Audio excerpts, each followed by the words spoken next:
Dans cette vidéo, je vais vous montrer comment vous pouvez très facilement calculer le nombre d'heures que des personnes ont travaillé, par exemple ici au mois de janvier sur un projet.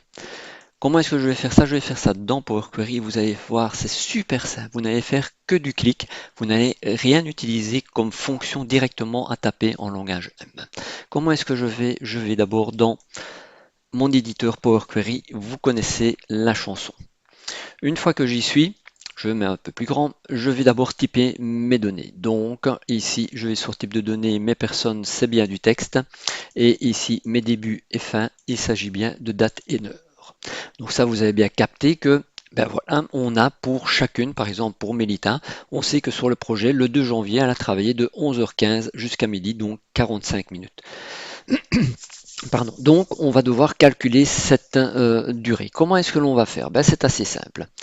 On va devoir ajouter une colonne. Alors si je fais sur ajouter une colonne, ici vous voyez tout à la fin, vous avez des menus qui concernent les dates, les heures et les durées. Si je clique sur heures, bah oui c'est bien ça que j'aimerais bien, c'est de savoir le nombre d'heures que cette personne a travaillé sur le projet.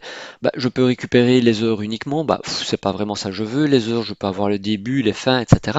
Non, ce que j'aimerais bien c'est cette option-là soustraire qui est en gris. Et cette option soustraire, en fait, elle me permet, si je reviens et que je reglisse ma souris, elle me dit bien que elle me permet d'avoir une durée entre deux valeurs. Et pour le moment, c'est grisé, bah oui, puisque j'ai sélectionné qu'une seule valeur. Donc, comment est-ce qu'on fait pour sélectionner deux valeurs? Bah, je vais d'abord prendre ma date de fin. J'appuie sur CTRL, j'appuie sur ma colonne début et donc j'ai deux données. Et cette option va me permettre de calculer la soustraction entre ces deux colonnes. Vous avez bien vu, j'ai commencé par sélectionner la fin et puis le début, puisque fatalement pour faire une soustraction, il vaut mieux que le plus grand soit en premier. Je fais soustraire et j'obtiens ce résultat. Par exemple, Mélita, dont on parlait tout à l'heure, eh bien effectivement, elle a travaillé 45 minutes. Le petit zéro ici devant, vous me le demandez, bah c'est simple, c'est le nombre de jours. En fait, dans ce format durée, donc vous voyez ici le petit chrono en haut de la colonne, dans le format durée, vous avez les jours, les minutes, les heures, pardon, les minutes et les secondes. Ici, elle a travaillé 45 minutes. Si vous voyez Charil ici, il a travaillé de 10h30 jusqu'à 17h30, c'est bien 7 heures. Si vous voulez travailler ici, évidemment, j'ai des heures, minutes, secondes. Si vous voulez travailler avec des heures et des décimales, ben, c'est très simple. Vous pouvez ajouter à nouveau une colonne, c'est bien marqué là. Vous allez travailler sur la durée et ici, vous avez une option qui vous permet d'avoir le total des heures. Et donc, je clique dessus et vous avez bien le total des heures. Par exemple, on revient sur Mélita, 45 minutes, et bien en décimale, ça nous fait 0,75. Bah oui, c'est 3 quarts d'heure qu'elle a travaillé, donc 0,75. Évidemment, moi je n'aime pas ce total d'heures où parfois je n'ai pas de décimale, parfois j'en ai et parfois des très longues. Donc ce que je vais faire, c'est dans cette colonne, je vais aller dans transformer et je vais lui demander de faire un arrondi. Alors moi j'aime bien les arrondis à 2 décimales, donc je choisis 2. Je fais OK. Alors je vous ai promis de faire, parce que là vous avez ligne par ligne, je vous ai promis d'avoir un groupement par personne. Eh bien c'est très simple, je vais sur personne et alors ici je suis déjà dans mon onglet transformé, j'ai déjà regroupé par. Ce regroupement vous l'avez aussi ici par exemple dans le menu accueil, vous avez aussi le regroupé par. Alors je vais faire en avancé, pourquoi? Je vais bien vous le montrer, c'est-à-dire que je vais regrouper par personne, c'est ce que je veux. Je veux un groupement des heures, donc je vais mettre par exemple groupement heures, et je vais faire la somme de quelle colonne? De soustraction.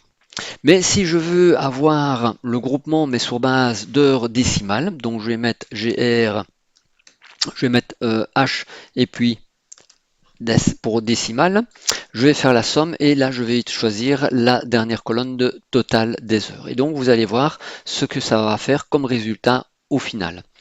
Je fais OK et donc vous voyez par exemple que Olive sur ce projet au mois de janvier a travaillé 3 jours, 18 heures 50 minutes, ce qui fait au total en fait 90 heures 83 centièmes. C'est la même chose, hein, vous voyez bien pour toutes ces personnes. Par exemple, ben, vous avez ici Charil, vous voyez ici il a travaillé 61 heures.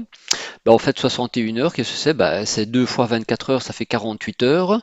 Donc c'est les 2 jours, et si vous faites 61 moins 48, vous avez 13 heures. Donc il a bien travaillé 2 jours et 13 heures, ou 61 heures. Voilà, vous avez vu, vous avez pu très facilement en fait utiliser juste Power Query à cliquer au bon endroit pour pouvoir faire simplement un calcul des heures prestées. Ensuite, il vous reste simplement à fermer et à charger vos données. Je vais les mettre ici par exemple dans ma colonne F. Je fais OK. Je me retrouve ici avec mes données comme je voulais et comme je l'avais promis. Voilà, j'espère que vous avez appris quelque chose et puis à la prochaine.